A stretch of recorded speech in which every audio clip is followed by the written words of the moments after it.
Hello everyone, welcome to my YouTube channel UPSC with Rashmi. जो भी aspirants UPSC 2024 prelims exam दे रहे हैं, आज उनका इंतज़ार समाप्त होता है। आज से हम यूपीएससी 2024 प्रीलिम्स एग्ज़ाम के लिए विज़न आईएएस का टेस्ट सीरीज स्टार्ट कर रहे हैं। आज हम टेस्ट नंबर 1 का डिस्कशन करेंगे, तो आपका जो भी सुझाव हो या जो भी सवाल हो आप कमेंट बॉक्स में लिख सकते हैं। शुरू करते हैं आज का वीडियो। हमारा फर्स्ट क्वेश्चन है, मृदा में जल की वह न्यूनतम मात्रा जो किसी पौधे को अपनी स्फीति यानी टर्गिडिटी बनाए रखने के लिए आवश्यक होती है कहलाती है। ऑप्शन है ए मृद जलधारिता यानी फील्ड कैपेसिटी। ऑप्शन बी उपलब्ध जल क्षमता available water capacity. Option C स्थायी म्लानी बिंदु यानी परमानेंट विल्टिंग पॉइंट PWP। और ऑप्शन डी मृदा की कुल जल धारण क्षमता यानी total soil water storage capacity. तो मृदा में जल की वह न्यूनतम मात्रा जो कि किसी पौधे को अपनी स्फीति यानी अपनी टर्गिडिटी बनाए रखने के लिए आवश्यक होती है वो कहलाती है स्थायी म्लानी बिंदु यानी परमानेंट विल्टिंग पॉइंट। इसलिए इसका सही आंसर होगा ऑप्शन नंबर सी, स्थायी म्लानी बिंदु यानी परमानेंट विल्टिंग पॉइंट, या फिर इसे मिलानी बिंदु भी कहा जाता है। यानी विल्टिंग पॉइंट मृदा में जल की उस न्यूनतम मात्रा के रूप में परिभाषित किया जाता है जो किसी पौधे को मुरझाने से बचाने के लिए आवश्यक होती है। यदि मृदा में जल की मात्रा इस विल्टिंग पॉइंट तक पहुंच जाती है या फिर इससे भी कम हो जाती है तो पौधा मुरझा जाता है। यह आपको ध्यान रखना है। यानी मिलानी बिंदु या परमानेंट मिलानी बिंदु मृदा में जल की वह न्यूनतम मात्रा है जो किसी पौधे को मुरझाने से बचाने के लिए आवश्यक होती है। नेक्स्ट क्वेश्चन देखते हैं।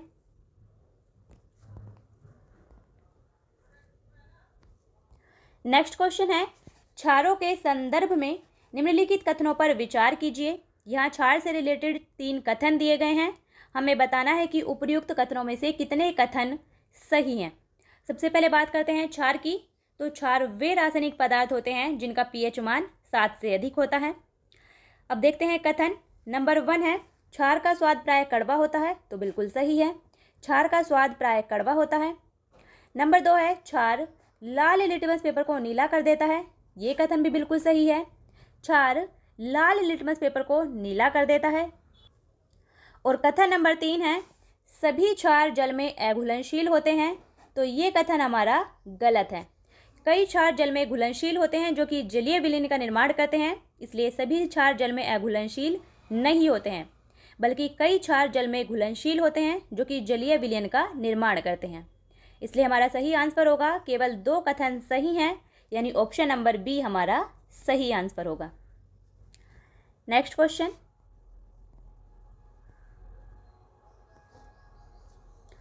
नेक्स्ट क्वेश्चन है, उद्योग में इलेक्ट्रोकेमिकल मशीनिंग यानी ECM का प्राथमिक अनुप्रयोग क्या है। ऑप्शन है ए सतहों को धातु की पतली परत से कोटिंग करना। ऑप्शन बी धातु की सतहों पर पैटर्न उकेरना या नक्काशी करना। ऑप्शन सी नियंत्रित विघटन के माध्यम से सतहों से धातु को हटाना। और ऑप्शन डी सुचालक सामग्रियों पर विद्युत इंसुलेशन का उत्पादन करना। इसका सही आंसर ऑप्शन नंबर सी, उद्योगों में इलेक्ट्रोकेमिकल मशीनिंग का प्राथमिक अनुप्रयोग होता है नियंत्रित विघटन के माध्यम से सतहों से धातु को हटाना। जो इलेक्ट्रोकेमिकल मशीनिंग है वो इलेक्ट्रोकेमिकल मशीनिंग एक प्रकार की गैर पारंपरिक मशीनिंग प्रक्रिया है जिसमें इलेक्ट्रोकेमिकल विघटन के माध्यम से सतहों से या फिर वर्कपीस से धातु को नियंत्रित रूप से हटाया जाता है। इसलिए इसका सही आंसर होगा ऑप्शन नंबर सी, उद्योगों में इलेक्ट्रोकेमिकल मशीनिंग का प्राथमिक अनुप्रयोग है नियंत्रित इलेक्ट्रोकेमिकल विघटन के माध्यम से सतहों से धातु को हटाना। अब आते हैं नेक्स्ट क्वेश्चन पर।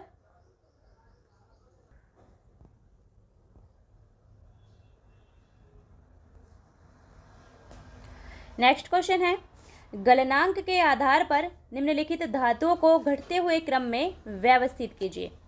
गलनांक यानी मेल्टिंग पॉइंट, गलनांक क्या होता है? किसी भी धातु का गलनांक यानी मेल्टिंग पॉइंट वह तापमान होता है जिस पर कोई धातु ठोस से तरल अवस्था में परिवर्तित हो जाती है, तो वो गलनांक होता है उस धातु का। अलग अलग धातुओं का गलनांक यानी मेल्टिंग पॉइंट अलग अलग होता है। इनमें सबसे अधिक गलनांक है टंगिस्टन का, लगभग 3400 डिग्री सेल्सियस। उससे कम गलनांक है यानी उससे कम मेल्टिंग पॉइंट है टाइटेनियम का। फिर उससे कम गलनांक है सोने का और उससे कम गलनांक है जस्ते का। यानी इनका घटते क्रम में सही क्रम होगा टंगिस्टन, टाइटेनियम, सोना और जस्ता। यानी इसका ऑप्शन नंबर ए बिल्कुल सही आंसर है। नेक्स्ट क्वेश्चन देखते हैं।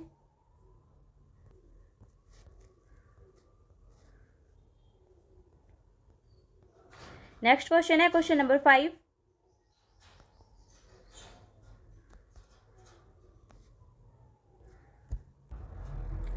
रासायनिक अभिक्रियाओं में उत्प्रेरक के संदर्भ में निम्नलिखित कथनों पर विचार कीजिए। यहाँ रासायनिक अभिक्रियाओं में उत्प्रेरक के संबंध में 2 कथन दिए गए हैं। हमें कूट की सहायता से बताना है कि इनमें से कौन सा ऑप्शन सही है।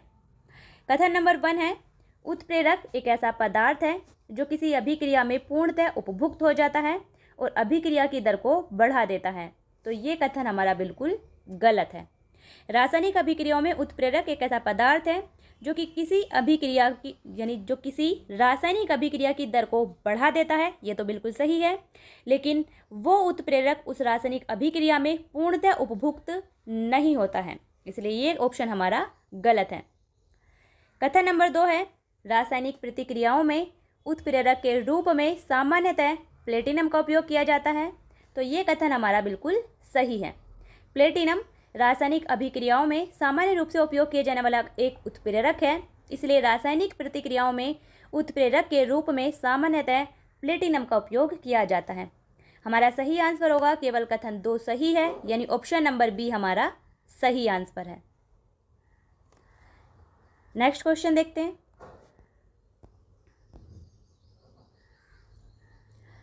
नेक्स्ट क्वेश्चन है, खगोल विज्ञान के संदर्भ में गुरुत्वाकर्षण लेंसिंग की परिघटना का क्या अर्थ है। ऑप्शन है ए, किसी ग्रह के चुंबकीय क्षेत्र की विकृति। ऑप्शन बी, भारी पिंड से उत्पन्न गुरुत्वाकर्षण के कारण प्रकाश का मुड़ना। ऑप्शन सी, किसी आकाशगंगा का अपने केंद्र के चारों ओर घूमना। और ऑप्शन डी, निहारिका में आवेशित कणों की परस्पर क्रिया। इसका सही आंसर है ऑप्शन नंबर बी, भारी पिंड से उत्पन्न गुरुत्वाकर्षण के कारण प्रकाश का मुड़ना। खगोल विज्ञान के संदर्भ में गुरुत्वाकर्षण लेंसिंग एक ऐसी परिघटना है जो कि यानी जिसमें गुरुत्वाकर्षण लेंसिंग में आकाशगंगा या फिर ब्लैक होल जैसे किसी भारी पिंड से उत्पन्न गुरुत्वाकर्षण के कारण प्रकाश मुड़ जाता है। इसलिए खगोल विज्ञान के संदर्भ में गुरुत्वाकर्षण लेंसिंग एक ऐसी घटना है जिसमें भारी पिंड से उत्पन्न गुरुत्वाकर्षण के कारण प्रकाश मुड़ जाता है, यानी ऑप्शन नंबर बी हमारा सही आंसर है। नेक्स्ट क्वेश्चन,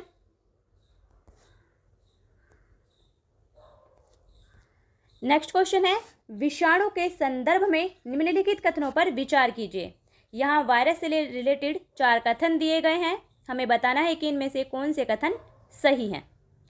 नंबर 1 है, एक विषाणु स्वयं ही प्रतिकृति नहीं बना सकता और इसे प्रतिकृति बनाने के लिए किसी सजीव में प्रवेश करना पड़ता है। तो ये कथन हमारा बिल्कुल सही है। विषाणु के संबंध में ये कथन बिल्कुल सही है, क्योंकि कोई भी विषाणु स्वयं ही अकेले ही अपनी प्रतिकृति नहीं बना सकता है। विषाणु को अपनी प्रतिकृति बनाने के लिए किसी सजीव की कोशिका में प्रवेश करना पड़ता है, इसलिए ये कथन हमारा बिल्कुल सही है। कथन नंबर 2 है, विषाणु के अंदर विद्यमान आनुवंशिक सामग्री में केवल आरएनए उपस्थित होता है। तो ये कथन हमारा गलत है। विषाणु के अंदर जो आनुवंशिक सामग्री होती है उसमें या तो आरएनए होता है या फिर डीएनए होता है। केवल आरएनए नहीं होता है, डीएनए भी हो सकता है, इसलिए ये कथन हमारा गलत है। कथन नंबर 3 है, एक विषाणु जो जीवाणु को संक्रमित करता है और उसके भीतर अपनी प्रतिकृति बनाता है उसे वायरोइड कहा जाता है। तो ये कथन हमारा गलत है। एक विषाणु जो कि किसी जीवाणु को संक्रमित करता है और उसके भीतर अपनी प्रतिकृति बनाता है उसे बैक्टीरियोफेज कहा जाता है, ना कि वायरोइड, इसलिए ये कथन हमारा गलत है। और कथन नंबर 4 है, हर्पीस और हेपेटाइटिस रोग विषाणु के कारण उत्पन्न होते हैं। तो ये कथन हमारा बिल्कुल सही है। हर्पीस और हेपेटाइटिस रोग विषाणु के कारण उत्पन्न होते हैं। तो हमारा सही आंसर होगा 1 और 4 कथन सही हैं। यानी केवल 2 ऑप्शन हमारे सही हैं, यानी ऑप्शन नंबर बी हमारा सही आंसर है। नेक्स्ट क्वेश्चन देखते हैं। नेक्स्ट क्वेश्चन है, निम्नलिखित कथनों में से कौन सा साइट डायरेक्टेड न्यूक्लियस यानी एसडीएन का सर्वोत्तम वर्णन करता है? ऑप्शन है ए, यह एक ऐसी माइटोकॉन्ड्रिया रिप्लेसमेंट थेरेपी को दर्शाता है जिसके तहत युग्मित होने से पूर्व प्रत्येक निषेचित अंडे से नर और मादा प्रोन्यूक्लियल को हटा दिया जाता है।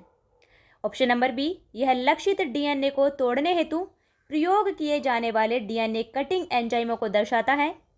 ऑप्शन नंबर सी, यह तेल से उत्पन्न स्लज और तेल रिसाव के निवारण हेतु विकसित एक नवीनतम पर्यावरण अनुकूल तकनीक को दर्शाता है।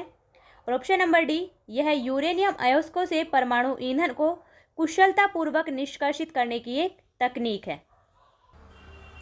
तो साइट डायरेक्टेड न्यूक्लियस यानी एसडीएन लक्षित डीएनए को तोड़ने हेतु प्रयोग किए जाने वाले डीएनए कटिंग एंजाइमों को इंगित करता है, ये डीएनए कटिंग एंजाइमों को दर्शाता है, इसलिए इसका सही आंसर होगा option number B. Option number B site directed nucleus का सर्वोत्तम वर्णन करता है। नेक्स्ट क्वेश्चन,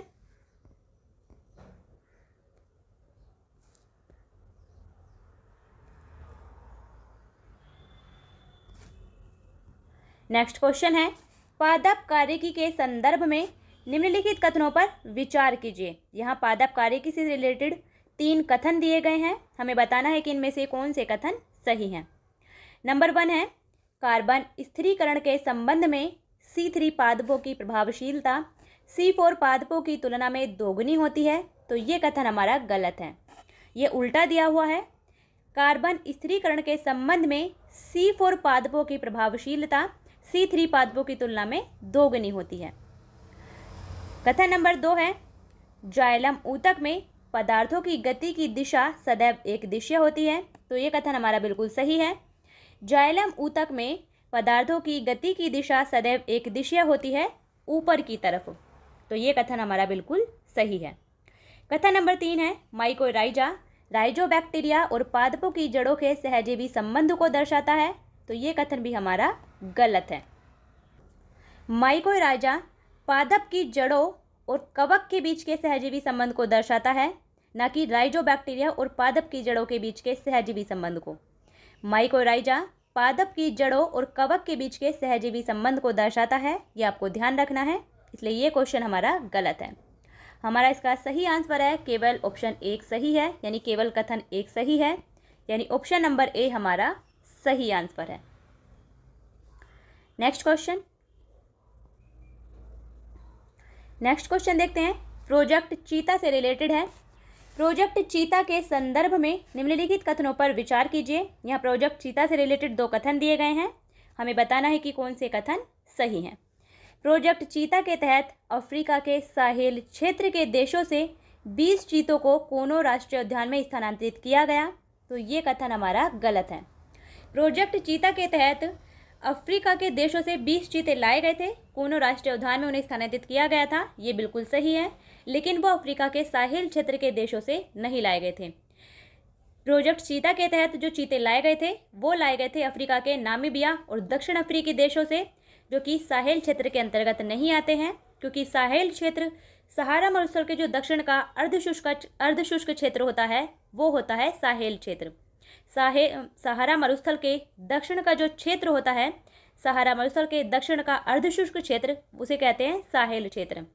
तो अफ्रीका का जो नामीबिया और दक्षिण अफ्रीकी देश है वो साहेल क्षेत्र के अंतर्गत नहीं आते हैं, जबकि भारत में प्रोजेक्ट चीता के तहत जो अफ्रीका के नामीबिया और दक्षिण अफ्रीका से चीते लाए गए थे वो लाए गए थे नामीबिया और अफ्रीका से, और उन्हें मध्य प्रदेश के कोनो राष्ट्रीय उद्यान में स्थानांतरित किया गया था, और वर्तमान में इन 20 चीतों में से कुल 13 चीते ही जीवित बचे हैं।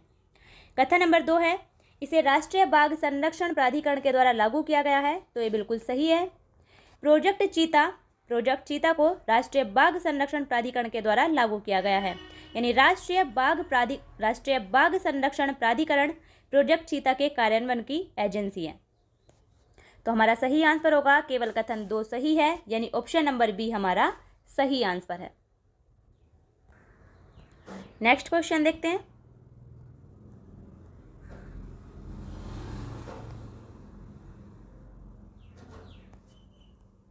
नेक्स्ट क्वेश्चन है, पादप वृद्धि नियामकों और उनके कार्यों के संदर्भ में निम्नलिखित युग्मों पर विचार कीजिए। एक तरफ है वृद्धि नियामक और दूसरी तरफ है उनके कार्य, यानी ये हार्मोन्स हैं, ये पादप हार्मोन्स हैं। एक तरफ है पादप हार्मोन्स और दूसरी तरफ है उनसे कार्य। हमें बताना है कि इनमें से कितने ऑप्शन सही सुमेलित हैं। सामान्य रूप से पादप हार्मोन 5 प्रकार के होते हैं, जिनमें ethylene hormone, auxin hormone, gibberellin hormone, cytokinin hormone और एब्सिसिक अम्ल होते हैं। ये सामान्य रूप से 5 पादप हार्मोन होते हैं। तो मिलाते हैं। नंबर 1 है ऑक्सिन हार्मोन। ऑक्सिन हार्मोन कोशिका दीर्घीकरण को बढ़ावा देता है, तो ये बिल्कुल सही सुमेलित है। ऑक्सिन हार्मोन कोशिका के विकास को बढ़ावा देता है। नंबर 2 है जिब्रेलिन हार्मोन। जिब्रेलिन हार्मोन बीजों की प्रसुप्ति को प्रेरित करता है, तो ये गलत सुमेलित है, क्योंकि जिब्रेलिन हार्मोन बीजों और कलियों की प्रसुप्ति को समाप्त कर देता है, ना कि उन्हें प्रेरित करता है। नंबर 3 है साइटोकाइनिन हार्मोन। साइटोकाइनिन हार्मोन पादपों के अंगों की जरावस्था में देरी करता है, तो ये बिल्कुल सही सुमेलित है। साइटोकाइनिन हार्मोन पादपों के अंगों की जरावस्था में देरी करता है। और नंबर 4 है एथिलीन हार्मोन। एथिलीन हार्मोन पत्ती की जरावस्था और विलगन को बढ़ा देता है, तो ये भी बिल्कुल सही सुमेलित है। एथिलीन हार्मोन पत्ती की जरावस्था और विलगन को बढ़ा देता है। और एथिलीन हार्मोन एकमात्र पादप हार्मोन है जो कि गैसीय हार्मोन है, और एथिलीन हार्मोन का उपयोग ही फलों को पकाने के लिए किया जाता है, ये आपको ध्यान रखना है। तो हमारा सही आंसर होगा 3 कथन, यानी 3 जोड़े सही सुमेलित हैं। हमारा सही आंसर होगा ऑप्शन नंबर सी, केवल 3 युग्म ही सही सुमेलित हैं। नेक्स्ट क्वेश्चन देखते हैं।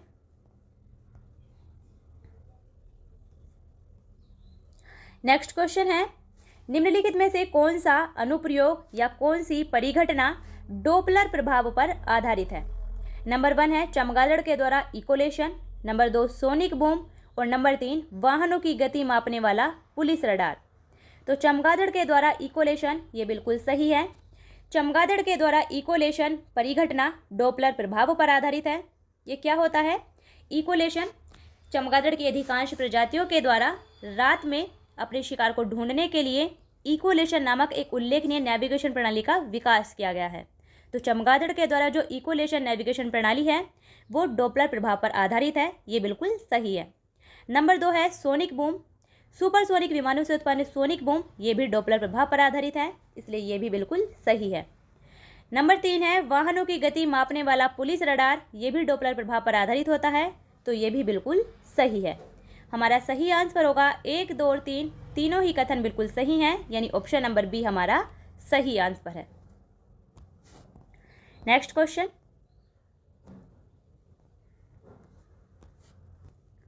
नेक्स्ट क्वेश्चन है, हमारे द्वारा उपयोग किए जाने वाले अधिकांश आधुनिक इलेक्ट्रॉनिक उपकरणों में अर्धचालक यानी सेमीकंडक्टर मौजूद होते हैं। अर्धचालकों यानी सेमीकंडक्टर के संदर्भ में निम्नलिखित कथनों में से कौन सा या कौन से कथन सही हैं। यहाँ सेमीकंडक्टर से रिलेटेड 2 कथन दिए गए हैं, हमें बताना है कि कौन से कथन सही हैं।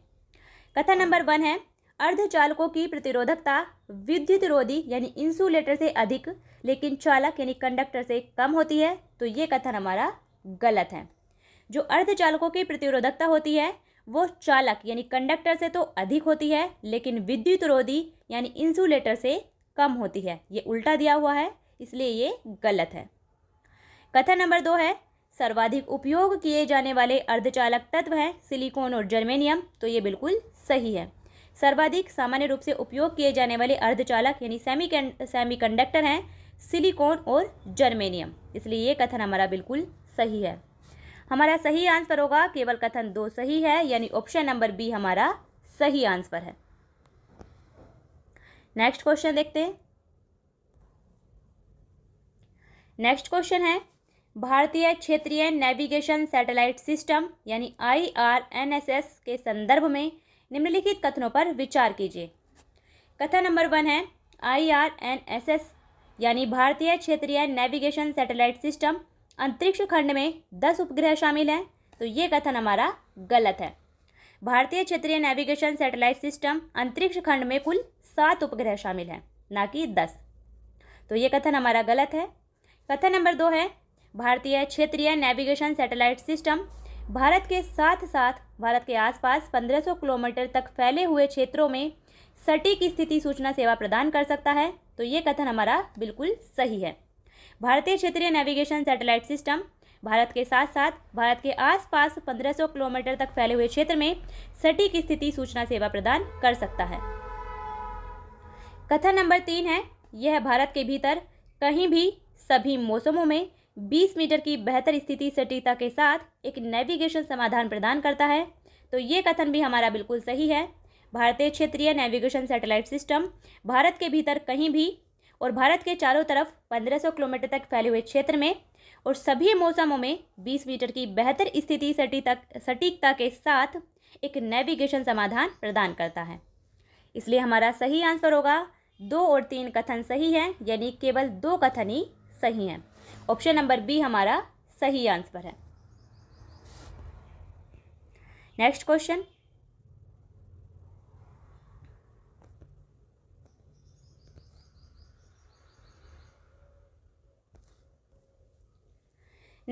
है टीबी रोग के संदर्भ में निम्नलिखित कथनों पर विचार कीजिए। टीबी यानी तपेदिक या क्षय रोग भी कहते हैं। इससे रिलेटेड 3 कथन दिए गए हैं, हमें बताना है कि कौन से कथन सही हैं। कथन नंबर 1 है टीबी जीवाणु से होने वाला एक संक्रामक रोग है। तो ये बिल्कुल सही कथन है। टीबी यानी तपेदिक या क्षय रोग माइकोबैक्टीरियम ट्यूबरकुलोसिस से होने वाला जो जीवाणु है, माइकोबैक्टीरियम ट्यूबरकुलोसिस, उससे होने वाला एक संक्रामक रोग है और ये वायु के माध्यम से फैलता है। इसलिए कथन नंबर 1 हमारा बिल्कुल सही है। कथन नंबर 2 है मल्टी ड्रग रेसिस्टेंट तपेदिक टीबी का एक रूप है जो कम से कम 4 प्रमुख टीबी रोधी दवाओं के प्रति प्रतिरोधी है। तो ये कथन हमारा गलत है। मल्टी ड्रग रेसिस्टेंट तपेदिक नहीं बल्कि XDR यानी MDR टीबी नहीं बल्कि XDR टीबी। XDR टीबी का एक रूप है जो कि कम से कम 4 प्रमुख टीबी रोधी दवाओं के प्रति प्रतिरोधी है। इसलिए ये कथन हमारा गलत है। कथन नंबर 3 है सार्वभौमिक टीकाकरण कार्यक्रम के तहत तपेदिक के विरुद्ध BCG का टीका बच्चे को जन्म के तुरंत बाद लगाया जाता है। तो ये कथन हमारा बिल्कुल सही है। सार्वभौमिक टीकाकरण कार्यक्रम के तहत तपेदिक के विरुद्ध BCG का टीका बच्चे को जन्म के तुरंत बाद लगाया जाता है। इसलिए हमारा सही आंसर है 1 और 3 कथन सही हैं, यानी ऑप्शन नंबर सी हमारा सही आंसर है। नेक्स्ट क्वेश्चन,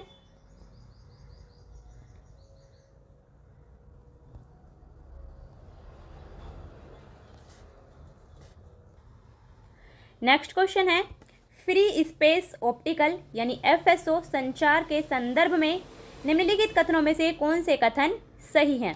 यहाँ फ्री स्पेस ऑप्टिकल संचार से रिलेटेड 2 कथन दिए गए हैं, हमें बताना है कि इनमें से कौन से कथन सही हैं। कथन नंबर 1 है यह एक संचार तकनीक है जिसमें डेटा वायु के माध्यम से प्रेषित होता है। तो ये कथन हमारा बिल्कुल सही है। फ्री स्पेस ऑप्टिकल संचार एक संचार तकनीक है जिसमें डेटा वायु के माध्यम से प्रेषित होता है। इसलिए ये कथन सही है। कथन नंबर 2 है इसका उपयोग पॉइंट टू पॉइंट दृष्टि रेखीय संचार के लिए किया जा सकता है। तो ये भी कथन हमारा बिल्कुल सही है। फ्री स्पेस ऑप्टिकल संचार का उपयोग पॉइंट टू पॉइंट दृष्टि रेखीय यानी लाइन ऑफ साइट संचार के लिए किया जा सकता है। पॉइंट टू पॉइंट संचार होता है जैसे कि 2 भवनों के बीच में संचार या फिर 2 जहाज़ों के बीच में संचार, तो उसके लिए इसका उपयोग किया जा सकता है। ये भी ऑप्शन हमारा बिल्कुल सही है। और फ्री स्पेस ऑप्टिकल संचार का उपयोग पॉइंट टू मल्टी पॉइंट दृष्टि रेखीय संचार के लिए भी किया जा सकता है। पॉइंट टू मल्टी पॉइंट का मतलब होता है जैसे कि उपग्रह से पृथ्वी पर संचार, उसके लिए भी इसका उपयोग किया जा सकता है। इसलिए हमारा सही आंसर होगा कथन 1 और 2 दोनों सही हैं, यानी ऑप्शन नंबर सी हमारा सही आंसर है। नेक्स्ट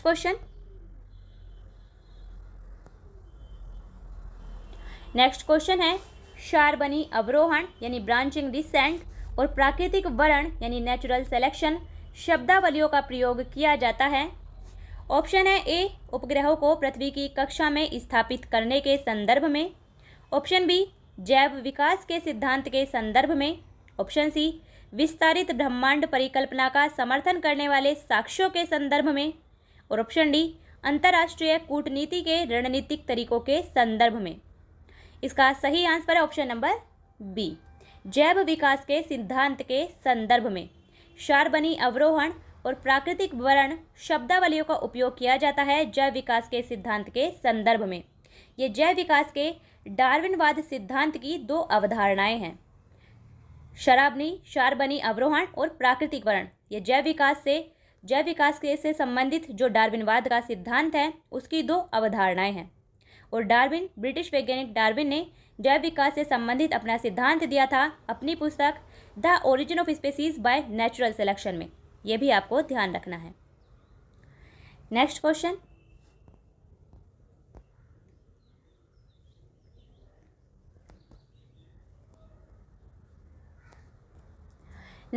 है निम्नलिखित कथनों पर विचार कीजिए। दो कथन दिए गए हैं, हमें बताना है कि कौन से कथन सही हैं। कथन नंबर 1 है, भारत में सर्वाइकल कैंसर महिलाओं में होने वाला सर्वाधिक सामान्य कैंसर है। तो ये कथन हमारा गलत है। भारत में महिलाओं में होने वाला सर्वाधिक सामान्य कैंसर है वो है स्तन कैंसर। यानी भारत में महिलाओं में होने वाला सर्वाधिक सामान्य कैंसर है वो है स्तन कैंसर, जबकि सर्वाइकल कैंसर दूसरा महिलाओं में होने वाला सर्वाधिक सामान्य कैंसर है। तो ये कथन हमारा गलत है। कथन नंबर 2 है, सर्वाइकल कैंसर की बढ़ती घटनाओं की रोकथाम के लिए भारत ने सार्वभौमिक टीकाकरण कार्यक्रम के तहत ह्यूमन पैपिलोमा वायरस यानी HPV वैक्सीन को शामिल किया है। तो ये कथन हमारा सही है, यानी कथन 2 हमारा बिल्कुल सही है। भारत ने सर्वाइकल कैंसर की बढ़ती घटनाओं की रोकथाम के लिए सार्वभौमिक टीकाकरण कार्यक्रम के अंतर्गत HPV वैक्सीन यानी ह्यूमन पैपिलोमा वायरस वैक्सीन को शामिल किया है। इसके अंतर्गत 9 से 14 वर्ष की आयु की लड़कियों को पूरे भारत में 3 चरणों में निःशुल्क टीका लगाया जाएगा। तो इसका कथन नंबर 2 सही है, जबकि कथन नंबर 1 हमारा गलत है।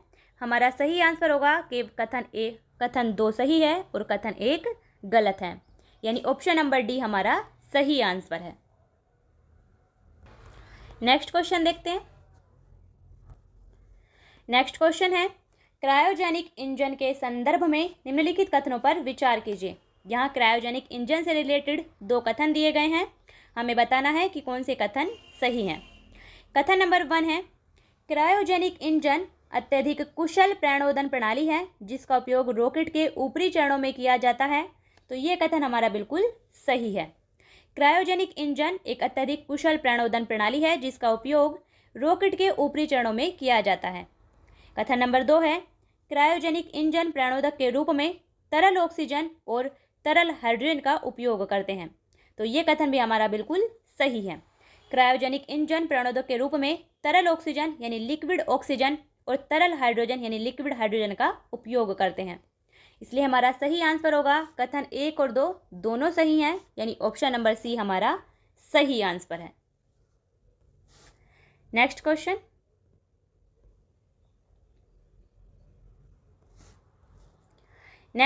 है RNA अंतरक्षेप यानी RNA इंटरफेरेंस के संदर्भ में निम्नलिखित कथनों पर विचार कीजिए। कथन नंबर 1 है, RNA इंटरफेरेंस एक द्विसूत्रीय RNA यानी डबल स्टैंडर्ड RNA द्वारा शुरू की गई जीन को निष्क्रिय करने की प्रक्रिया है। तो ये कथन हमारा बिल्कुल सही है। RNA अंतरक्षेप एक द्विसूत्रीय RNA यानी डबल स्टैंडर्ड RNA के द्वारा शुरू की गई जीन को निष्क्रिय करने की एक प्रक्रिया है। कथन नंबर 2 है, RNA अंतरक्षेप सभी यूकैरियोटिक यानी सुकेंद्रीय जीवों में कोशिकीय सुरक्षा की एक विधि है। तो ये कथन भी हमारा बिल्कुल सही है। RNA अंतरक्षेप यानी RNA इंटरफेरेंस सभी यूकैरियोटिक जीवों में कोशिकीय सुरक्षा की एक विधि है। कथन नंबर 3 है, कीट प्रतिरोधी पौधों का निर्माण करने में RNA अंतरक्षेप का उपयोग बड़े पैमाने पर किया जाता है। तो ये कथन भी हमारा बिल्कुल सही है। कीट प्रतिरोधी पौधों का निर्माण करने में RNA इंटरफेरेंस का उपयोग बड़े पैमाने पर किया जाता है। हमारा सही आंसर है कथन 1, 2 और 3 तीनों ही कथन बिल्कुल सही हैं, यानी ऑप्शन नंबर सी हमारा सही आंसर है। नेक्स्ट क्वेश्चन, नेक्स्ट क्वेश्चन है, लघु उपग्रह प्रक्षेपण यान के संदर्भ में निम्नलिखित कथनों पर विचार कीजिए। यहाँ लघु उपग्रह प्रक्षेपण यान यानी स्मॉल सैटेलाइट लॉन्च व्हीकल से संबंधित दो कथन दिए गए हैं। हमें बताना है कि कौन से कथन सही हैं। कथन नंबर 1 है, लघु उपग्रह प्रक्षेपण यान यानी स्मॉल सैटेलाइट लॉन्च व्हीकल एक एकल चरण प्रक्षेपण यान है। तो ये कथन हमारा बिल्कुल गलत है। लघु उपग्रह प्रक्षेपण यान यानी स्मॉल सैटेलाइट लॉन्च व्हीकल एक 3 चरण वाला प्रक्षेपण यान है, ना कि एकल चरण वाला, इसलिए ये कथन हमारा गलत है। कथन नंबर 2 है, small satellite launch vehicle Satish Dhawan अंतरिक्ष केंद्र से 500 किलोमीटर की समतल कक्षा में 500 किलोग्राम वजनी उपग्रह को प्रक्षेपित करने में सक्षम है। तो ये कथन हमारा सही है। लघु उपग्रह प्रक्षेपण यान यानी small satellite launch vehicle Satish Dhawan अंतरिक्ष केंद्र से 500 किलोमीटर की समतल कक्षा में 500 किलोग्राम वजनी उपग्रह को प्रक्षेपित करने में सक्षम है। हमारा सही आंसर है, केवल कथन 2 सही है, यानी ऑप्शन नंबर बी हमारा सही आंसर है। नेक्स्ट क्वेश्चन,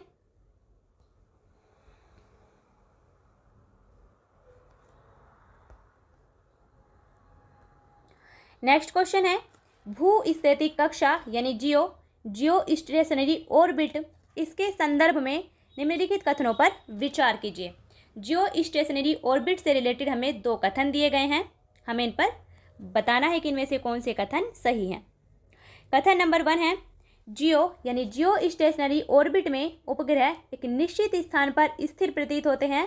तो ये कथन हमारा बिल्कुल सही है। जियो यानी भू स्थितिक कक्षा में उपग्रह एक निश्चित स्थान पर स्थिर प्रतीत होते हैं। कथन नंबर 2 है, जियो में उपग्रह विषुवत रेखा के ऊपर पूर्व से पश्चिम की ओर पृथ्वी का चक्कर लगाते हैं। तो ये कथन हमारा गलत है। जियो स्टेशनरी ऑर्बिट में उपग्रह विषुवत रेखा के ऊपर पश्चिम से पूर्व की तरफ पृथ्वी के घूर्णनकाल के अनुसरण में चक्कर लगाते हैं। पश्चिम से पूर्व की तरफ, ना कि पूर्व से पश्चिम की तरफ, इसलिए ये कथन हमारा गलत है।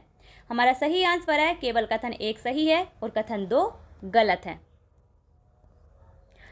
कथन 1 सही है और कथन 2 गलत है, यानी ऑप्शन नंबर सी हमारा सही आंसर है। नेक्स्ट क्वेश्चन,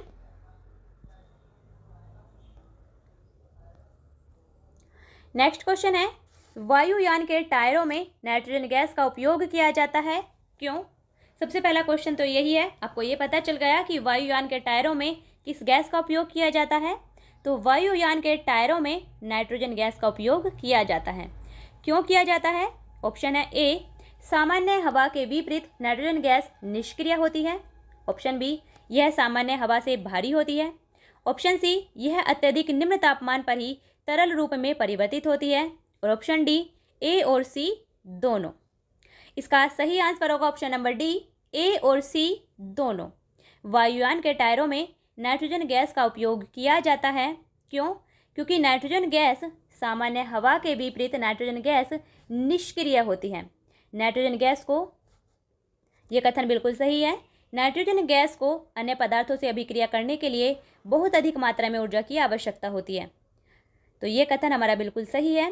कथन नंबर 2 है, यानी ऑप्शन बी है, यह सामान्य हवा से भारी होती है। नाइट्रोजन गैस सामान्य हवा से हल्की होती है, ना कि भारी होती है, इसलिए ये ऑप्शन हमारा गलत है। और ऑप्शन नंबर सी है, यह अत्यधिक निम्न तापमान पर ही तरल रूप में परिवर्तित होती है। तो ये ऑप्शन भी हमारा सही है। जो नाइट्रोजन गैस है वो लगभग -170 डिग्री सेंटीग्रेड तापमान पर ही तरल रूप में परिवर्तित होती है, इसलिए हमारा सही आंसर होगा ए और सी दोनों कथन सही हैं। नेक्स्ट क्वेश्चन है, विकिरण के संदर्भ में निम्नलिखित कथनों पर विचार कीजिए। यहाँ विकिरण से रिलेटेड 2 कथन दिए गए हैं, हमें बताना है कि कौन सा ऑप्शन सही है। कथन नंबर 1 है, विकिरण द्वारा ऊष्मा के स्थानांतरण के लिए एक माध्यम की आवश्यकता होती है। तो ये कथन हमारा बिल्कुल गलत है। विकिरण के द्वारा ऊष्मा के स्थानांतरण के लिए किसी माध्यम की आवश्यकता नहीं होती है। ऊष्मा का स्थानांतरण विकिरण में बिना माध्यम के ही हो सकता है, इसलिए विकिरण के द्वारा ऊष्मा के स्थानांतरण के लिए माध्यम की आवश्यकता नहीं होती, इसलिए कथन नंबर 1 हमारा गलत है। कथन नंबर 2 है, सभी गर्म पिंड अवरक्त विकिरण उत्सर्जित करते हैं, तो ये कथन हमारा सही है। सभी गर्म पिंड अवरक्त विकिरण यानी इंफ्रारेड रेडिएशन उत्सर्जित करते हैं, तो ये कथन हमारा बिल्कुल सही है। हमारा सही आंसर है केवल कथन 2 सही है, यानी ऑप्शन नंबर बी हमारा सही आंसर है। 6 नंबर क्वेश्चन है, कांच यानी ग्लास निर्माण के संदर्भ में एनीलिंग शब्द का क्या अर्थ है? ऑप्शन है ए, कांच में रंगीन पदार्थ मिलाना। ऑप्शन बी, उच्च तापमान पर कांच को आकार देना। ऑप्शन सी, मजबूती बढ़ाने के लिए कांच को तेजी से ठंडा करना। और ऑप्शन डी, आंतरिक तनाव को कम करने के लिए धीमी गति से शीतलन। तो कांच निर्माण के संबंध में एनीलिंग शब्द का क्या अर्थ होता है? इसका सही आंसर है ऑप्शन नंबर डी। कांच निर्माण के संदर्भ में एनीलिंग शब्द का अर्थ होता है आंतरिक तनाव को कम करने के लिए धीमी गति से शीतलन। इससे क्या होता है? इससे कांच को मजबूती और स्थायित्व प्राप्त होता है। तो इसका सही आंसर होगा option number D. Next question देखते हैं।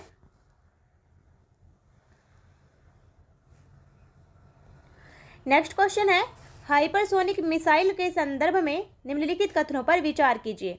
यहाँ हाइपरसोनिक मिसाइल से संबंधित 3 कथन दिए गए हैं। हमें बताना है कि इनमें से कौन से कथन सही हैं। कथन नंबर 1 है, हाइपरसोनिक मिसाइल एक हथियार प्रणाली है जो कम से कम 2 मैक की गति से उड़ान भरती है।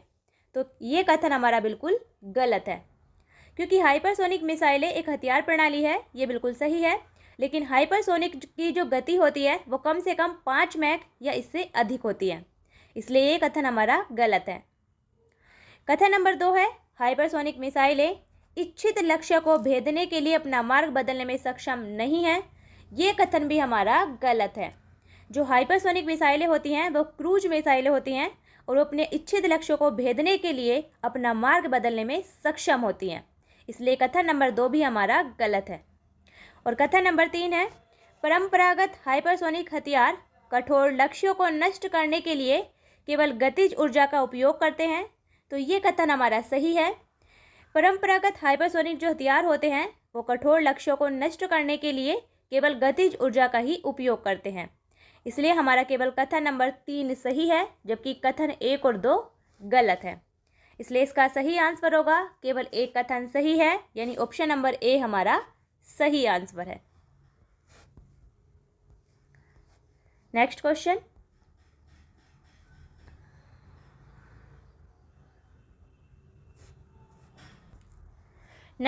है, निम्नलिखित कथनों पर विचार कीजिए। यहाँ 3 कथन दिए गए हैं, हमें बताना है कि इनमें से कितने कथन सही हैं।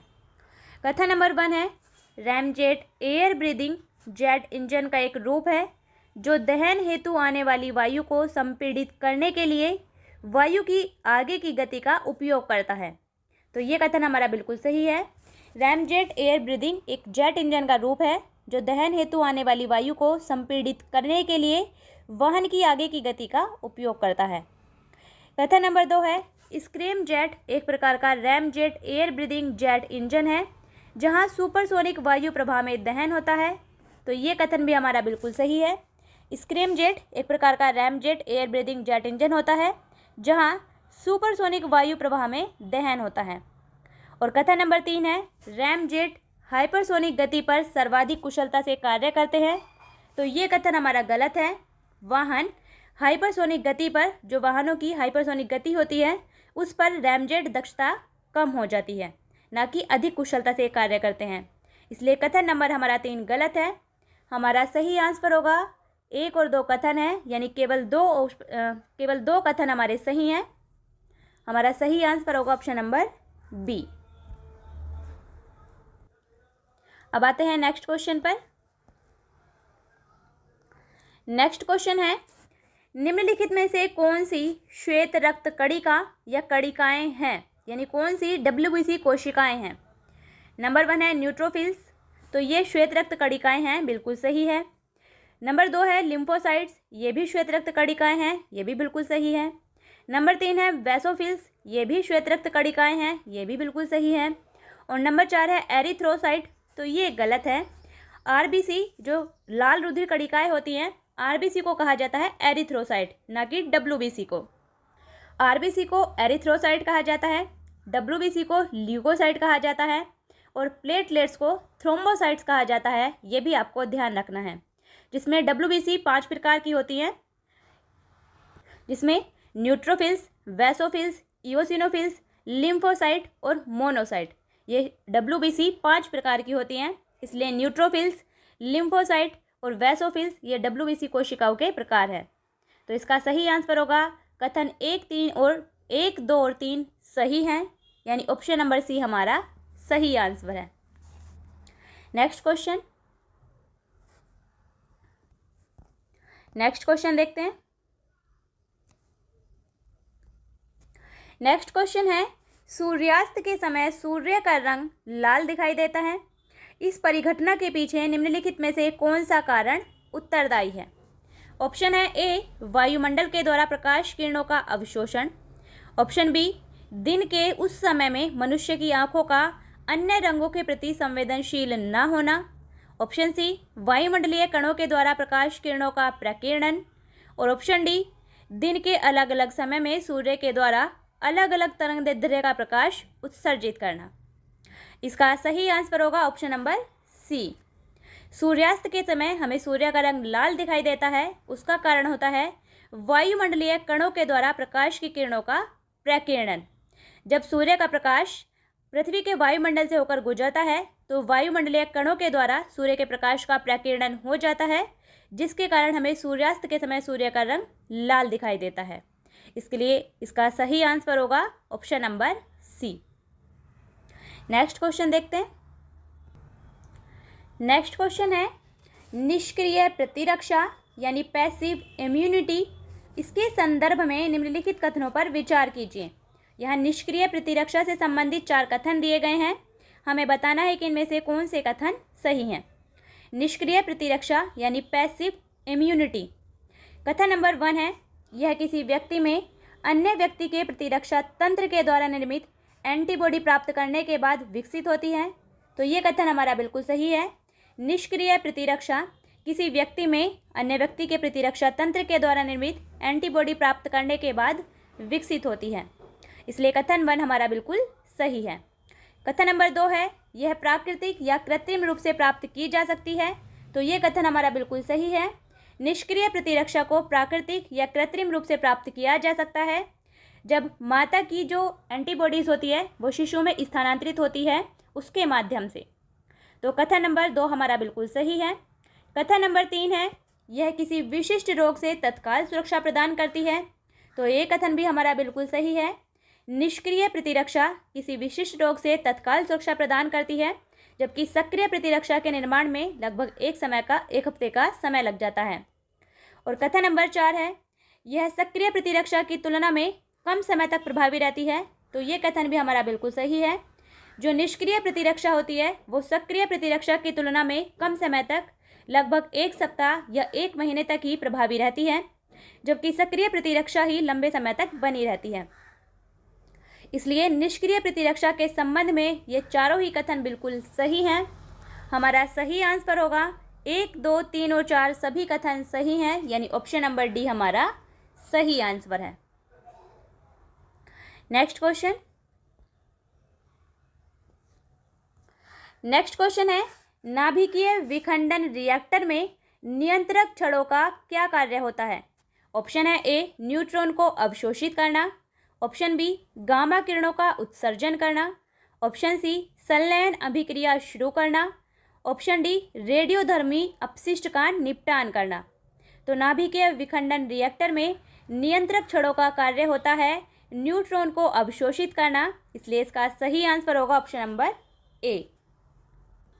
नाभिकीय विखंडन रिएक्टर में नियंत्रक छड़ों का कार्य होता है न्यूट्रॉन को अवशोषित करना। नेक्स्ट क्वेश्चन देखते हैं।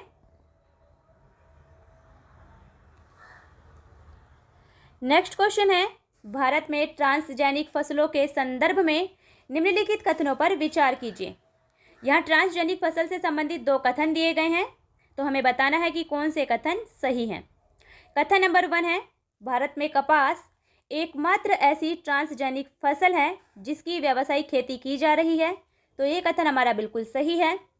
भारत में कपास एकमात्र ऐसी ट्रांसजेनिक फसल है जिसकी व्यावसायिक रूप से खेती की जा रही है। तो कथन 1 हमारा बिल्कुल सही है। कथन नंबर 2 है Cry2AI कपास में पाया जाने वाला एक जीन है जिसके बारे में माना जाता है कि यह फसल को पिंक बोलवर्म के प्रति प्रतिरोधी बनाता है। तो कथन 2 भी हमारा बिल्कुल सही है। कपास में पाया जाने वाला एक जीन है Cry2AI, इसके बारे में ऐसा माना जाता है कि यह कपास को पिंक बोलवर्म के प्रति प्रतिरोधी बनाता है, इसलिए कथन 2 भी हमारा बिल्कुल सही है। हमारा सही आंसर होगा कथन 1 और 2 दोनों सही हैं, यानी ऑप्शन नंबर सी हमारा सही आंसर है। नेक्स्ट क्वेश्चन,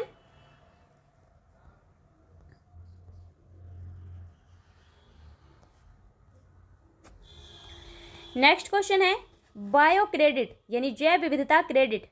बायो क्रेडिट के संदर्भ में निम्नलिखित कथनों पर विचार कीजिए।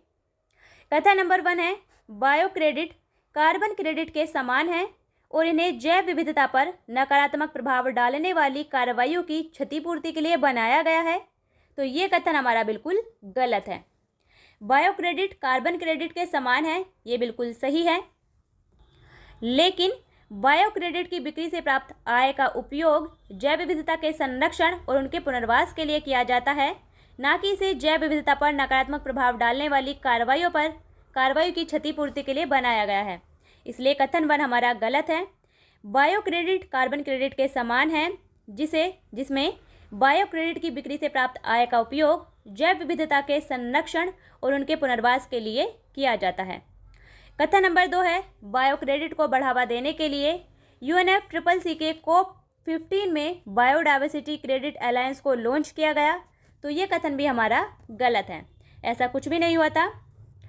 ये बायो क्रेडिट अभी चर्चा में था दिसंबर 2023 में, जो दुबई में UNFCCC का COP28 सम्मेलन हुआ था, उसमें ये बायो क्रेडिट चर्चा में था, इसलिए ये कथन भी हमारा गलत है। हमारा सही आंसर है कि ना तो 1 और ना ही 2, कोई भी कथन सही नहीं है, यानी ऑप्शन नंबर डी हमारा सही आंसर है। नेक्स्ट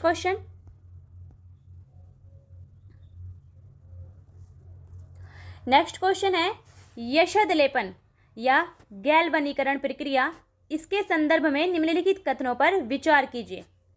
कथन नंबर 1 है इसका प्राथमिक उद्देश्य धातु की सतहों को संक्षारण से बचाना है। तो ये कथन हमारा बिल्कुल सही है। यशद लेपन यानी गैल्वनीकरण की प्रक्रिया का प्राथमिक उद्देश्य होता है धातु, विशेष रूप से इस्पात की सतहों को संक्षारण से बचाना, यानी जंग लगने से बचाना। तो ये कथन हमारा बिल्कुल सही है। कथन नंबर 2 है गैल्वनीकरण प्रक्रिया में परत चढ़ाने यानी कोटिंग के लिए आमतौर पर जस्ते या जिंक का उपयोग किया जाता है। तो ये कथन भी हमारा बिल्कुल सही है। लोहे या इस्पात को जंग से बचाने के लिए उस पर जो जिंक की परत चढ़ाई जाती है उसे कहा जाता है, उस प्रक्रिया को कहा जाता है गैल्वनीकरण, यानी लोहा या इस्पात से बनी हुई वस्तुओं को जंग से बचाने के लिए उन पर जिंक यानी जस्ते की परत चढ़ाई जाती है, उस प्रक्रिया को क्या कहा जाता है, गैल्वनीकरण। तो गैल्वनीकरण प्रक्रिया में परत चढ़ाने यानी कोटिंग के लिए आमतौर पर जस्ते या जिंक का उपयोग किया जाता है, इसलिए ये कथन नंबर 2 भी हमारा बिल्कुल सही है। हमारा सही आंसर है कथन 1 और 2 दोनों सही हैं, यानी ऑप्शन नंबर सी हमारा सही आंसर है। नेक्स्ट क्वेश्चन देखते हैं।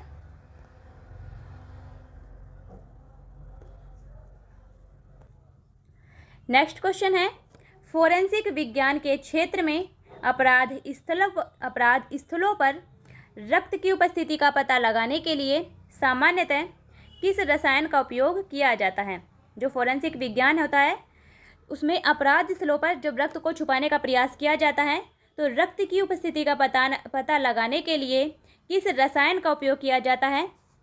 ऑप्शन है A phenolphthalein, option B luminol, option C bromothymol blue और ऑप्शन डी लिटमस। इसका सही आंसर है option number B luminol. Forensic विज्ञान के क्षेत्र में अपराध स्थलों पर रक्त की उपस्थिति का पता लगाने के लिए ल्यूमिनोल रसायन का उपयोग किया जाता है, इसलिए इसका सही आंसर होगा option number B. Next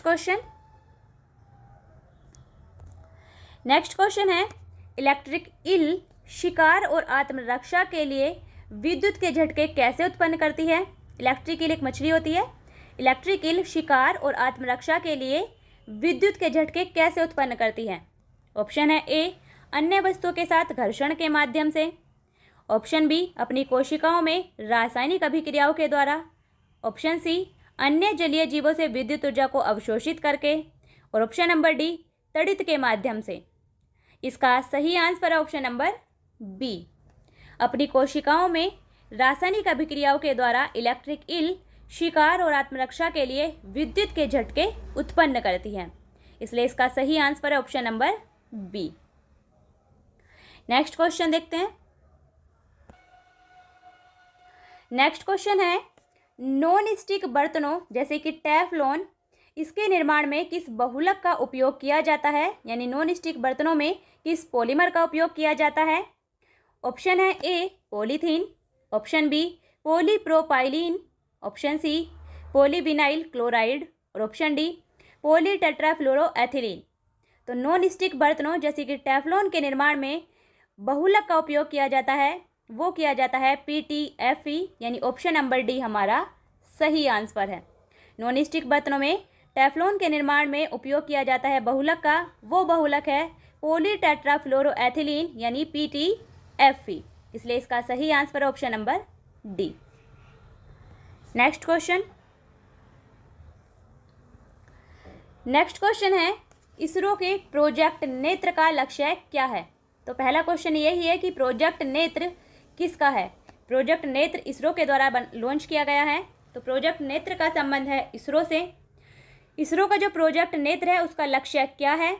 option है ए, सौरमंडल के बाह्य ग्रहों का पता लगाना। ऑप्शन बी, समुद्र तल में उपलब्ध संसाधनों का पता लगाने और मानचित्रण में सहायता। ऑप्शन सी, भारतीय उपग्रहों के लिए मलबे और अन्य खतरों का पता लगाने के लिए अंतरिक्ष में प्रारंभिक चेतावनी प्रणाली प्रदान करना। और ऑप्शन डी, महानगरों में नेविगेशन को आसान बनाना। तो इसरो का प्रोजेक्ट नेत्र का लक्ष्य है भारतीय उपग्रहों के लिए मलबे और अन्य खतरों का पता लगाने के लिए अंतरिक्ष में प्रारंभिक चेतावनी प्रणाली प्रदान करना, यानी ऑप्शन नंबर सी हमारा सही आंसर है। जो प्रोजेक्ट नेत्र है उसके माध्यम से जो भारतीय उपग्रह हैं अंतरिक्ष में, उन्हें मलबों से या फिर किसी अन्य खतरे से बचाने के लिए प्रारंभिक चेतावनी प्रणाली प्रदान करना ही इसका लक्ष्य है। इसलिए इसका सही आंसर है option number C.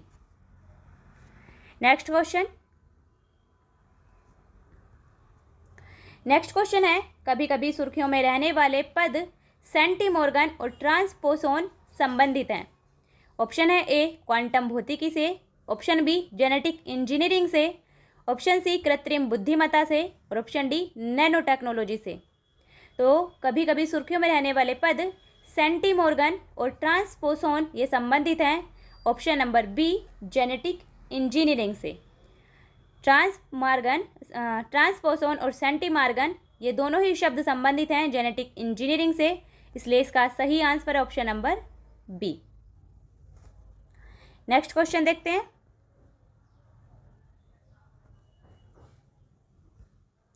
Next question है, ट्रांसफार्मर अधिक ऊर्जा की हानि किए बिना विद्युत ऊर्जा के लंबे दूरी तक पारेषण को कैसे सुविधाजनक बनाते हैं? ऑप्शन है ए, प्रभावी पारेषण के लिए वोल्टेज बढ़ाकर। ऑप्शन बी, सुरक्षा कारणों से वोल्टेज घटाकर।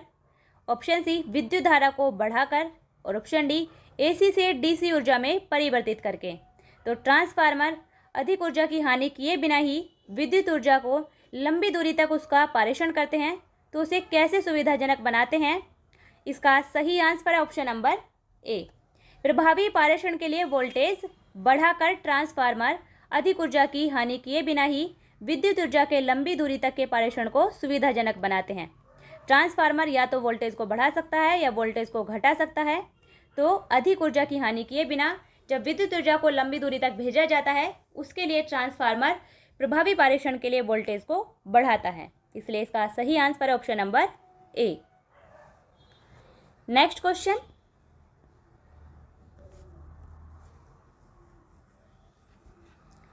नेक्स्ट क्वेश्चन है, भारतीय चाय बोर्ड के संदर्भ में निम्नलिखित कथनों पर विचार कीजिए। यहाँ भारतीय चाय बोर्ड से रिलेटेड 3 कथन दिए गए हैं।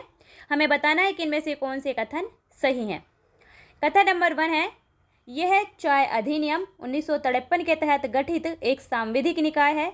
तो पहला कथन हमारा बिल्कुल सही है।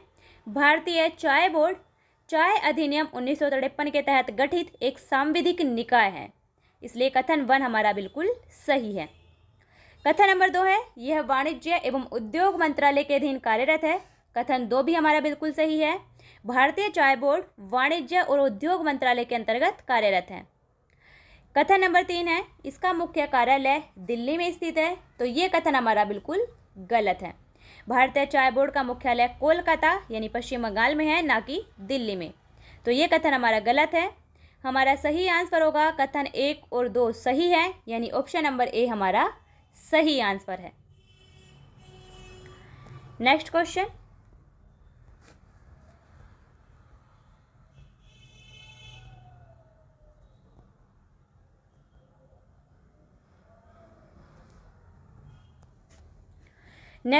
है, यह एक विशेष भूभौगोलिक क्षेत्र में विभिन्न प्रजातियों के विकास का प्रक्रम है, जो एक बिंदु से शुरू होकर अन्य भूभौगोलिक क्षेत्रों यानी पर्यावासों तक प्रसारित होता है।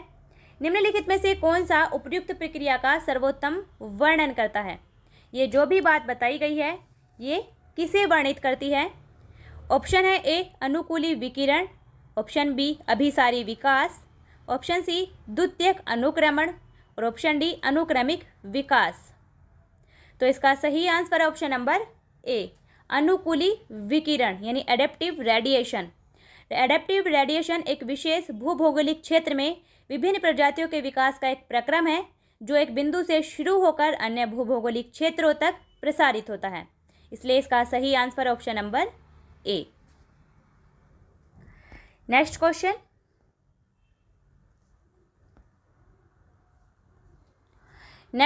है, इंद्रधनुष के बनने की घटना के संदर्भ में निम्नलिखित कथनों पर विचार कीजिए।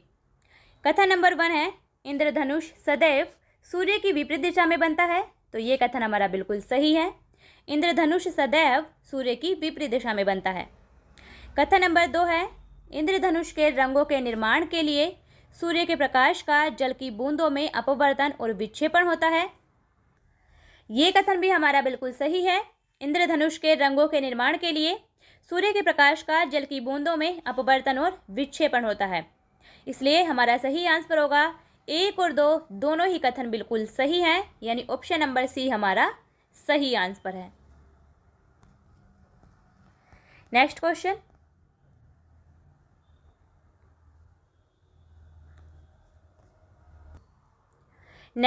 है, कोशिकांग और उनके कार्यों के संदर्भ में निम्नलिखित युग्मों पर विचार कीजिए। यहाँ एक तरफ दिए गए हैं कोशिकांग यानी कोशिका के अंग और दूसरी तरफ है उनसे संबंधित कार्य। हमें बताना है कि इनमें से कितने युग्म सही सुमेलित हैं। नंबर 1 है राइबोसोम। राइबोसोम प्रोटीन संश्लेषण का स्थान है, तो ये बिल्कुल सही सुमेलित है। राइबोसोम कोशिका के अंदर एक ऐसा स्थान होता है जहाँ प्रोटीन का संश्लेषण होता है, इसलिए नंबर 1 हमारा बिल्कुल सही सुमेलित है। नंबर 2 है प्लाज्मा झिल्ली। प्लाज्मा झिल्ली आयनों और अणुओं की गति का नियंत्रण होता है, यानी प्लाज्मा झिल्ली आयनों और अणुओं की गति का नियंत्रण करती है, तो ये बिल्कुल सही सुमेलित है। नंबर 3 है गोल्जी उपकरण। गोल्जी उपकरण कहता है प्रोटीन का रूपांतरण और पृथक्करण, तो ये कथन भी हमारा बिल्कुल सही सुमेलित है, यानी गोल्जी उपकरण भी हमारा बिल्कुल सही सुमेलित है। नंबर 4 है लाइसोसोम। लाइसोसोम कोशिकीय पाचन करता है, ये भी हमारा बिल्कुल सही सुमेलित है। और लाइसोसोम को कोशिका का सुसाइड बैग भी कहा जाता है, ये भी आपको ध्यान रखना है। हमारा सही आंसर होगा सभी युग्म सही सुमेलित हैं, यानी ऑप्शन नंबर डी हमारा सही आंसर है। नेक्स्ट क्वेश्चन देखते हैं। नेक्स्ट क्वेश्चन है, निम्नलिखित कथनों पर विचार कीजिए। कथन नंबर 1 है, उन्होंने वर्ष 1848 में पुणे में लड़कियों के लिए प्रथम स्वदेशी स्कूल की शुरुआत की थी। कथन नंबर 2, उन्होंने गर्भवती विधवाओं और बलात्कार पीड़ितों की सुरक्षा के लिए एक बाल देखभाल केंद्र बाल्य हत्या प्रतिबंधक गृह की स्थापना की थी। और कथन नंबर 3 है, 52 Kashi Subodh Ratnakar the ocean of pure James उनकी प्रसिद्ध साहित्यिक कृतियों में से एक है। तो पूछा गया है उपयुक्त कथनों में निम्नलिखित में से किस व्यक्तित्व का वर्णन किया गया है, यानी ये तीनों बातें जो बताई गई हैं वो किस व्यक्तित्व के बारे में बताई गई हैं। ऑप्शन नंबर है A Pandita Ramabai, option B Tarabai Shinde, option C Savitribai Phule और ऑप्शन डी उषा मेहता। तो इसका सही आंसर होगा ऑप्शन नंबर सी, सावित्रीबाई फूले। ये जो वर्णन किया गया है वो किया गया है सावित्रीबाई फूले का। सावित्रीबाई फूले ने 1848 में पुणे में लड़कियों के लिए पहला स्वदेशी स्कूल की शुरुआत की थी और सावित्रीबाई फूले ने गर्भवती विधवाओं और बलात्कार पीड़ितों की सुरक्षा के लिए एक बाल देखभाल केंद्र बाल्य हत्या प्रबंधक गृह की स्थापना की थी और 52 काशी सुबोध रत्नाकर यानी the ocean of pure James उनकी प्रसिद्ध साहित्यिक कृतियों में से एक है। तो ये जो वर्णन किया गया है ये वर्णन किया गया है सावित्रीबाई फूले का, ये आपको ध्यान रखना है। नेक्स्ट क्वेश्चन देखते हैं।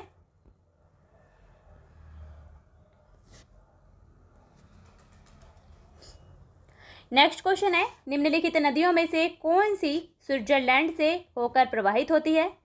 नंबर 1 है राइन, नंबर 2 डैन्यूब और नंबर 3 है रोन, यानी इनमें से कौन सी नदियां स्विट्जरलैंड से प्रवाहित होती हैं। तो इसका सही आंसर होगा राइन भी स्विट्जरलैंड से प्रवाहित होती है, रोन भी स्विट्जरलैंड से प्रवाहित होती है, जबकि डैन्यूब यूरोप से प्रवाहित होती है, ना कि स्विट्जरलैंड से। तो इसका सही आंसर होगा 1 और 3, यानी ऑप्शन नंबर ए हमारा सही आंसर है। राइन और रोन नदियां स्विट्जरलैंड से होकर प्रवाहित होती हैं। Next question.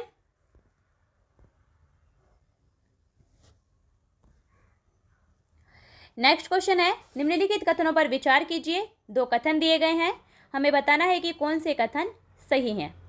नंबर 1 है क्लोरोप्लास्ट यानी हरित लवक हरे रंग के लवक होते हैं जिनमें क्लोरोफिल नामक वर्णक पाए जाते हैं।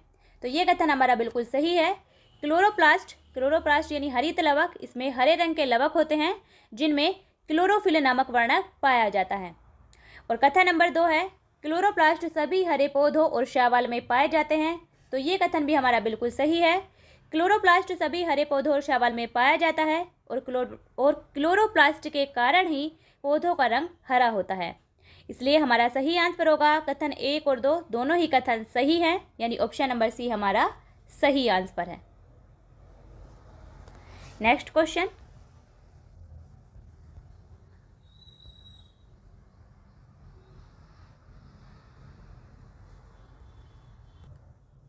नेक्स्ट क्वेश्चन है विभिन्न कृषि उत्पादन पद्धतियों के संदर्भ में निम्नलिखित कथनों पर विचार कीजिए।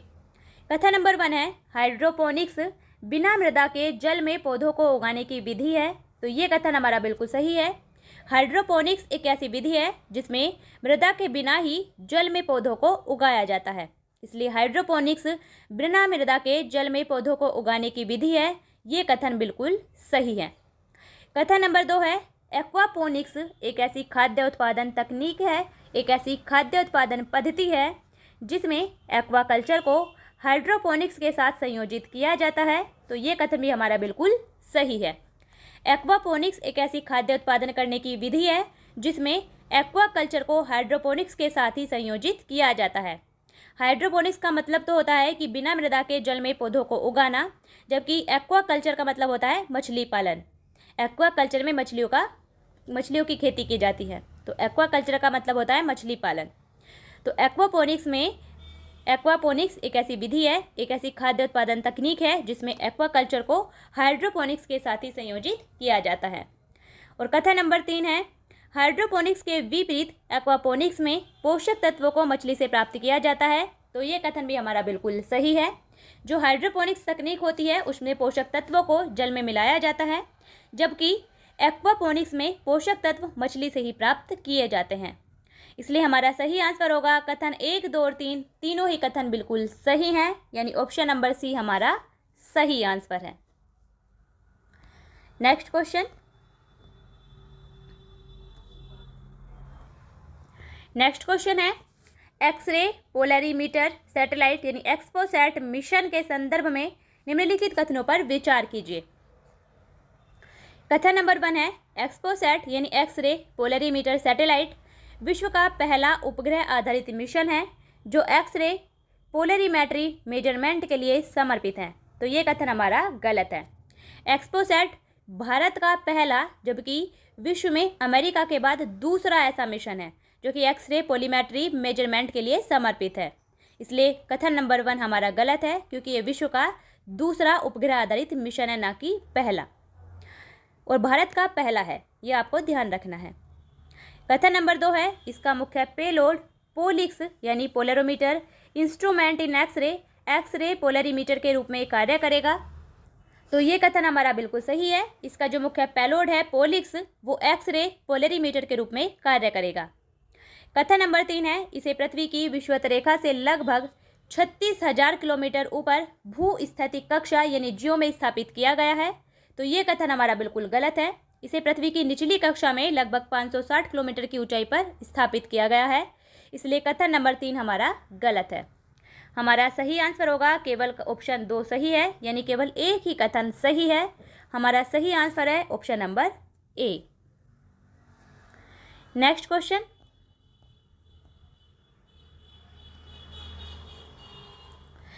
क्वेश्चन, है चावल की प्रत्यक्ष बुआई यानी DSR के निम्नलिखित में से कितने लाभ हैं, यानी चावल की प्रत्यक्ष बुआई के इनमें से कितने लाभ हैं। नंबर 1 है सिंचाई जल की बचत, तो बिल्कुल सही है, चावल की प्रत्यक्ष बुआई से सिंचाई जल की बचत होती है। नंबर 2 है खेती में लगने वाले समय में कमी, ये भी बिल्कुल सही है, चावल की प्रत्यक्ष बुआई से खेती में लगने वाले समय में कमी आती है। नंबर 3 है बीज दरों का कम होना, ये कथन गलत है, बीजों की दर अधिक होती है ना कि कम होती है। तो ये कथन हमारा गलत है, ये चावल की प्रत्यक्ष बुआई का लाभ नहीं है, ये उसका ये चावल की प्रत्यक्ष बुआई की कुछ समस्याएं हैं। बीजों का दर इसमें कम नहीं होता है बल्कि बीजों की दर अधिक हो जाती है। और कथन नंबर 4 है ग्रीन हाउस गैसों के उत्सर्जन में कमी, तो ये भी हमारा बिल्कुल सही है, चावल की प्रत्यक्ष बुआई से ग्रीन हाउस गैसों के उत्सर्जन में कमी हो जाती है। इसलिए इसका सही आंसर होगा 1, 2 और 4 कथन हमारे सही हैं, यानी केवल 3 कथन सही हैं। ऑप्शन नंबर सी हमारा सही आंसर होगा।